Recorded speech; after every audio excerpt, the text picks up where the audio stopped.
Et bien voilà, hein, à force de se battre contre le vent dans des vents de 25 nœuds au près, il est un peu ragué contre les haubans. On a la bande anti-UV qui s'est décollée, puis ça, Puerto Rico, bout du monde, pas de sailmaker, faut se débrouiller.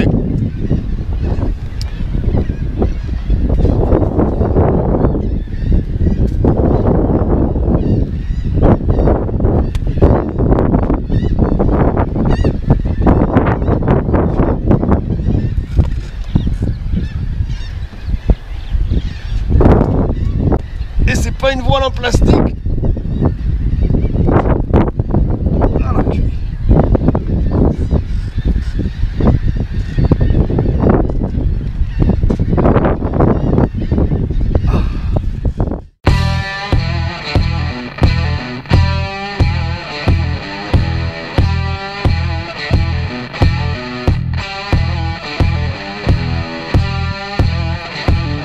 Bonjour à tous et à toutes et bienvenue sur le YouTube channel de Saul.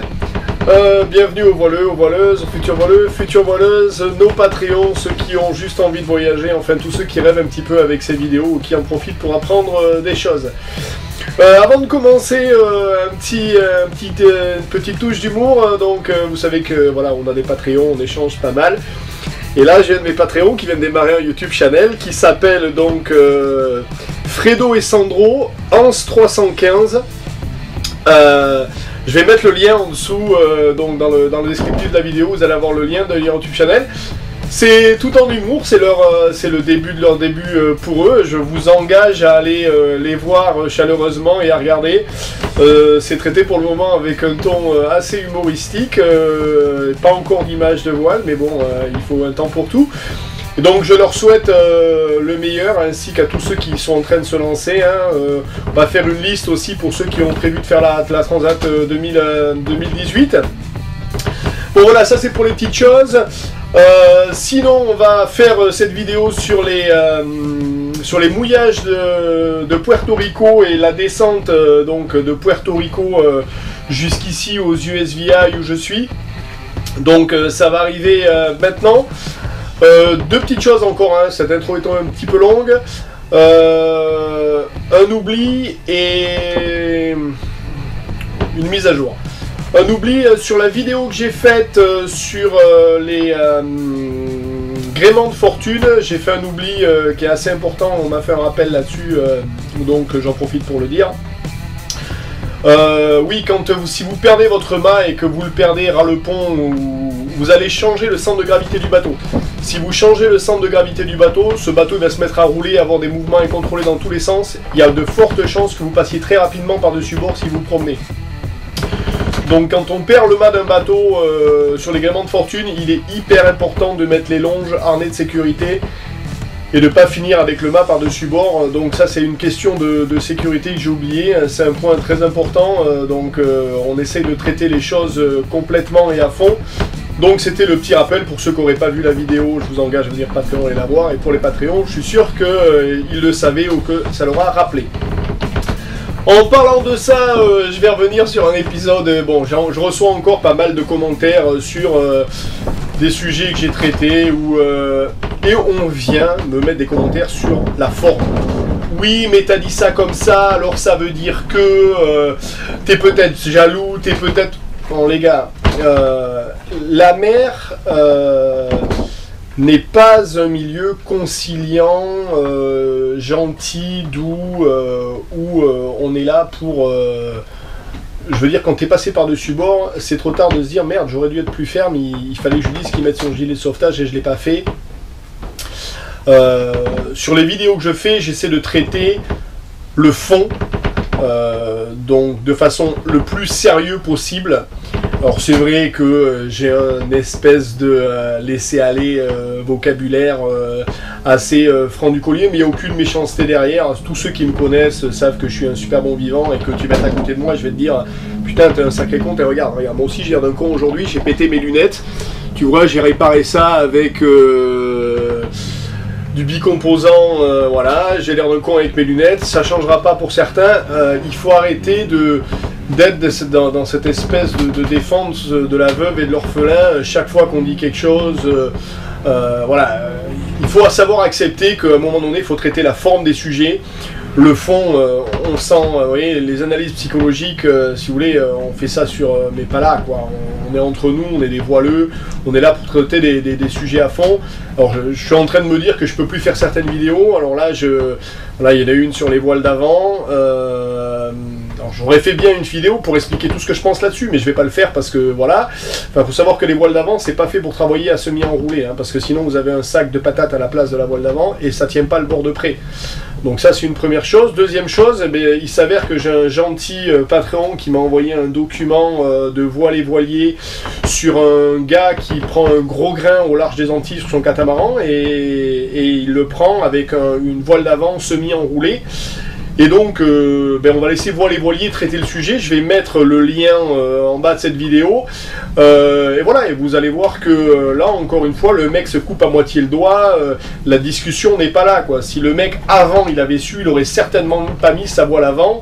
Et c'est vrai que c'est des conneries qu'on fait tous. Mais à un moment donné, quand quelqu'un dit une connerie, il faut savoir dire, voilà, j'ai dit une connerie, moi j'en dis plein des conneries, vous avez vu, je fais des vidéos où je vous redis que j'ai fait une bêtise, j'ai oublié de dire ça. Bref, allez, on continue, c'est sur les mouillages de Puerto Rico. Allez, c'est parti. Bon, ben voilà, Antoine, 4 semaines que tu es à bord, c'est déjà le départ. Ou c'est enfin le départ, on sait pas. On fait un petit bilan. Carrément. Carrément. Et bah écoute, moi déjà, je tiens en particulier à remercier Quentin, puisque quand je cherchais un bateau au départ, je suis tombé sur la YouTube channel de Stéphane et il y avait notamment la vidéo de Quentin. Vous étiez dans les Antilles, Quentin plongeait parmi les dauphins, etc. Ouais, genre les Bahamas, ouais, tout à fait. Voilà, et là ça m'a donné vraiment envie. J'ai vu quelques vidéos de Stéphane du coup après et je me suis dit ouais, ça a l'air d'être un type bien et très sécure quand même quand il navigue. Et donc je savais que j'étais tombé entre de bonnes mains. Stéphane a rapidement répondu à mes premiers mails lui disant bah voilà, j'ai envie de partir, mais bon j'ai un souci de santé, donc voilà, il m'a dit viens quand même, t'as besoin de rien, prends ton maillot, ta serviette et tout est à bord. Ça j'ai trouvé ça plutôt chouette. Et puis bah après on a fait pas mal de choses, on s'est bien baladé entre la République Dominicaine, entre Porto Rico où on a fait beaucoup de mouillages, beaucoup de navigation, certaines plus cool que d'autres. La côte, aussi bien la côte de République Dominicaine que de Porto Rico. C'est pas de la tarte. Hein. C'est pas de la tarte. On en a un peu chié, on peut le dire. Mais bon, je reviens en France avec énormément d'excellents souvenirs. Pour un premier voyage aussi loin pour moi, c'est vrai que ça m'a appris pas mal de choses, aussi bien disons dans la navigation que sur moi-même aussi. Des jours où ça bastonne en mer, mais il faut savoir un peu prendre sur soi et puis faire confiance aussi à Stéphane et aux éléments. Et non, franchement, c'était une très belle aventure. Et je pense que je le referai sans aucun problème et sans aucune retenue. Donc merci beaucoup Stéphane pour toutes ces tips que tu m'as donné. Je repars avec encore un bon bagage pour naviguer. J'espère que je pourrai aller un peu plus loin que la Bretagne.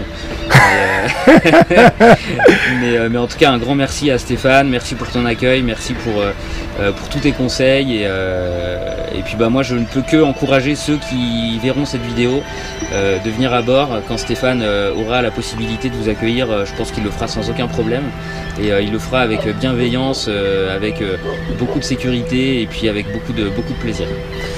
Waouh, ouais, non, je vais mettre un petit bémol là-dessus quand même.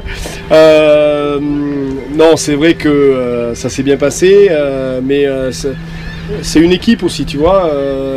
Tu aurais très bien pu être quelqu'un avec qui il n'y avait pas de connexion au niveau du caractère. Je dois avouer qu'Antoine, c'est quand même quelqu'un qui est assez facile à vivre, qui se plaint jamais, qui a une notion du dépassement de soi que bien d'autres n'ont certainement pas. Voilà, c'est-à-dire que ça bouge, faut se doucher, il s'en fout, faut descendre, faire à manger, il s'en fout, on mouille, ça roule, il s'en fout. Donc déjà ça c'est beaucoup, et il est toujours partant pour tout faire. Donc quand même, j'ai eu la chance de tomber sur un équipier plutôt, je vais dire, passe-partout. Ce qui n'est pas toujours le cas, vous le savez, hein, la vie sur un bateau c'est plein de contraintes et là cette côte là de Puerto Rico s'en était, mais c'est vrai que ça s'est bien passé, mais voilà, on peut se remercier dans les deux sens. Bon, on va arrêter avec les fleurs. Et pour ceux qui veulent venir à bord, je vais prendre quelque part de moins en moins de gens. Je me rends compte que voilà, j'ai quand même pas mal de demandes, mais ça va, entre guillemets, je vais sélectionner de plus en plus. Pour faire simple, presque moins vous aurez de bagages, plus vous aurez de chances de venir à bord.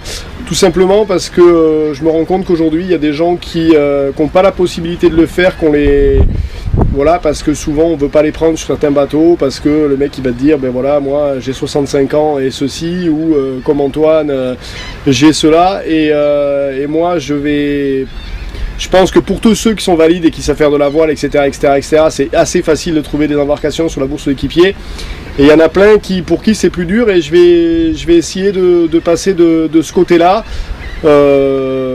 Pas que j'ai envie de me rendre la vie plus difficile, mais juste que voilà, le bateau est confort, on est dans une zone qui est intéressante, j'ai du savoir-faire, je navigue seul ou avec ma minette, voilà. Donc l'équipier supplémentaire, à partir du moment où il n'a pas le mal de mer, il n'a pas grand-chose à faire. S'il veut, il peut, mais s'il veut pas, il peut ne pas aussi. Donc voilà, pour ceux qui auraient envie de venir à bord, si vous êtes des super voileux et que vous avez possibilité, je vous encourage à vous embarquer sur des bateaux faciles. Mais pour ceux qui ont quelques petites difficultés, je suis peut-être l'homme de la situation. En tout cas, super semaine, on se revoit pour tes prochaines vacances. Hein. Avec plaisir. Je serai sûrement du côté des Samblas dans les prochaines vacances d'Antoine. Donc là, ce sera moins de nave, plus de sable blanc et de langoustes. Et d'eau verte. Excellent programme, écoute, moi je signe tout de suite. Allez, un petit mot aux Parisiens. Eh ben écoutez les Parisiens, je pense bien à vous, je vous rejoins bientôt. Je crois qu'il fait pas très très beau à Paris. Mais bon, c'est la fin de l'aventure avant de commencer une nouvelle. Là je vais redémarrer chez TF1, donc ça va encore être un peu de boulot. Mais non, moi je suis ravi aussi de rentrer et puis pour mieux repartir derrière. A plus. Alors, la côte de Puerto Rico, pour faire simple, un fichier météo classique.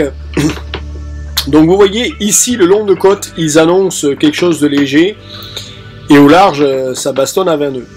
Et si vous regardez ce qui se passe durant toute la semaine, voilà, il n'y a rien qui se passe, ça reste comme ça, et ça reste comme ça pendant des semaines et des semaines. Alors là, apparemment, il y aura peut-être un créneau qui va arriver, mais bon... Quand la météo, plus elle arrive près, plus le créneau il disparaît. Et ici, là, ils annoncent le soir un thermique le long des côtes. Donc si vous allez voilà, à 1h du matin, vous voyez, là, ils annoncent que c'est clair le long de la côte. Et ils annoncent des vents plutôt légers. On va se mettre n'importe où. Voilà, là, vous voyez, ils annoncent 12 nœuds. Si on regarde ici, là, ils annoncent 12 nœuds à 1h du matin. Et 4h du matin, 8 nœuds. 7h du matin, 6 nœuds. 10h, 13h et 5 nœuds. Donc ils annoncent qu'ici, ça va être tranquille. Et en fait, ce qui se passe le long de la côte de Puerto Rico, c'est que ça n'arrive jamais. Il faut savoir que les vents qui sont là, il y a 20 nœuds constants qui poussent dans ce sens-là, avec de la vague très courte et très serrée. 5 secondes, 7 secondes entre les vagues en moyenne. On a fait 3-4 sites pour avoir l'information la plus précise possible. Ils sont tous pas bons là-dessus. Donc ça devient vite un gros calvaire. Sur les 15 jours où on a pratiquement fait une nave par jour la nuit, on a eu un jour à peu près de calme, et c'était au départ de Ponce. Le bord ici, le long de ces îles là, était calme, on a tiré des bords pour venir mouiller ici. Donc la côte de Puerto Rico, c'est compliqué. On est arrivé ici pour faire la clearance la première semaine. C'est pas dur. Quand vous arrivez ici, vous avez juste après la petite rivière ici ce petit ponton qui est là, vous traversez la rue et ici vous grosso modo vous avez le bâtiment d'immigration, assez facile et très tranquille. Donc ça c'est la baie qui est au milieu. La meilleure plage qui soit, c'est ici, c'est Boquerón en bas, tout à fait au sud-ouest de l'île, hein, rentrée assez facile, c'est bien déterminé, il y a quelques petits au fond mais rien de bien méchant, donc on avait mouillé là. Ici vous allez trouver quelques bars et restaurants sympas, ça vit très bien le week-end. Et à partir de là, vous êtes parti pour l'enfer. Le passage de cette pointe, c'est le plus compliqué. Alors vous avez envie d'aller mouiller au début dans ce coin-là, parce que y a pas mal de cailloux, etc., etc. Il s'avère que ça effleure à peine au niveau de l'eau, il y a 25 nœuds constants et les mouillages tiennent pas, on en a fait 3, mouillés sur 2 ancres, il ne s'est rien passé du tout. Donc là du coup c'est pas passé, on est venu se mettre dans cette enclave ici. Alors cette enclave, pourquoi ça ne veut pas zoomer là? Ici vous avez une grosse usine qui est pratiquement en ruine, vous avez la même ici pratiquement en ruine, on a fait les 2 mouillages, celui-là dérape complètement, mais bon il y a un ponton, si on peut appeler ça un ponton, et ici pour aller faire du diesel, ce mouillage là est le mouillage qui tient à peu près le mieux. Donc voilà, de là, pareil, nave de nuit, on est parti pour venir ici. On est venu se cacher complètement à l'intérieur, ici dans cette baie. Ça dérape, oublié de mouiller sur 2 ancres. Alors là, ça a été quelque chose d'assez rock'n'roll. Et ça continue, on est venu sur Ponce. Poncé, vous pouvez mouiller ici à l'intérieur de la marina. Là, c'était plutôt tranquille. Par contre, il y a 7 mètres de fond, il n'y a pas beaucoup de place. Donc, j'ai aussi mouillé sur 2 ancres, mais là, ça tenait relativement bien. Mon promenade de Ponce, très sympathique. Et puis, on est parti. Donc, je vous ai dit, on a tiré ce bord, on est venu le long, on est venu se mettre ici. Dans le fond de cette mangrove, ça rentre tranquillement ici, 2,10 m de fond easy son, on est venu se mettre là. Pareil, fond de vase qui dérape, il n'y a pas grand chose, hein, vous avez un restaurant là au bout, mais bon, ça vous aide à avancer le long de la côte. On était parti pour, donc là on est parti par l'intérieur, hein, pour éviter la houle extérieure, on est sorti ici par le trou qui est là. Il n'y a pas beaucoup de fond, il y a 3,70 m, mais bon, ça passe. On était parti pour faire une nave directe pour venir mouiller ici. Il s'avère que dès qu'on est sorti, on a pris cher. Donc on est venu se réfugier là-dedans. Vieux ponton abandonné, il y a une usine maintenant ici, là, le long. Mais bon, on s'est mis ici le long du dock, on y est resté en attendant la nuit suivante. C'est pas le meilleur mouillage du monde, mais bon, c'est une option. On est reparti la nuit suivante, on a repris la foudre, donc on est venu mouiller, je l'ai pas mis, mais on est venu mouiller ici, dans ce coin. Mouillage très rouleur. Et de là, on est parti au petit matin pour venir chercher la marina qui se trouve là, qui est dans un état déplorable, avec une grosse vague à l'entrée, des cailloux partout, c'est super rock'n'roll, ils ont pris un ouragan et c'est pas sympa. Donc voilà, vous allez voir, on va regarder ça en image maintenant. Bon, départ de Puerto Rico, je suis dans une marina où il y a une vague à l'entrée. Ça souffle dehors, c'est le jour le moins pire en prévision météo pour les 15 jours à venir. Franchement ça bastonne bien, on va essayer de passer là au milieu. Du coup ce que j'ai fait, c'est que j'ai vidé mes 2 réservoirs avant aux 3/4, j'ai laissé un quart de flotte pour alléger l'avant de mon bateau. Je vais quand même faire le plein de gasoil, donc je vais mettre du poids sur l'arrière parce que je sais pas où c'est que je pourrais faire du gasoil dans les semaines à venir.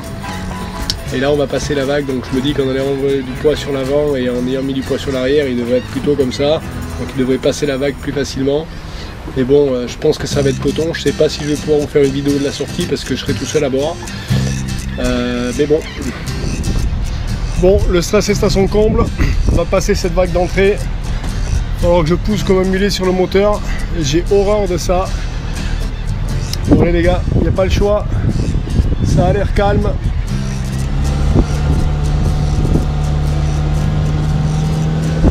j'ai jamais poussé mon moteur comme ça.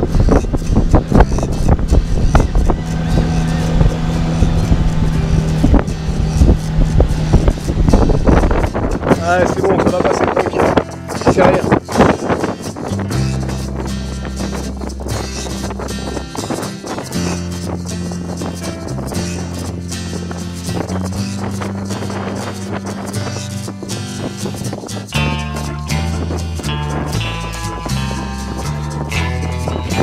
Allez, 3. Allez, on est bon, on peut réduire.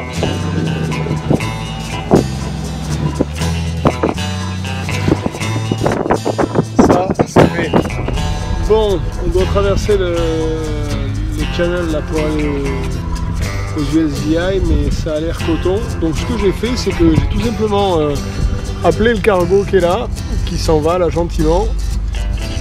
Le gars fait la traversée 4 fois par jour, nuit et jour, donc il doit avoir la réponse à ma question, à savoir est-ce que durant la nuit les vents et les vagues diminuent ou ça reste comme ça, vu qu'on a du mal à choper une météo qui dit le temps assez correctement.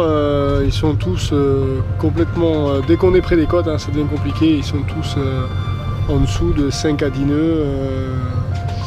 Ou en général aussi en hauteur de vague un bon mètre. Donc on va voir. Bon voilà, j'espère que cette vidéo vous a plu. Vous avez vu, Puerto Rico c'est très compliqué, c'est à contre. Remonter sur ces îles Vierges c'est assez compliqué aussi. Mais bon, ça valait le coup de le faire, hein. Je sais pas s'il y a beaucoup de monde qui l'a déjà fait cette route. Bon, j'ai peut-être essuyé un petit peu les points cassés, où j'ai pas assez lu de bibliographie là-dessus pour dire que c'était pas la meilleure route à faire. Peut-être un oubli de ma part aussi. Mais bon, si vous avez ce désir-là et cette envie-là, je ne saurais que le déconseiller fortement. Bref, chacun fait ce qu'il veut, j'attends vos commentaires et puis je vous dis à très vite pour les vidéos techniques. Allez, salut, ciao ciao.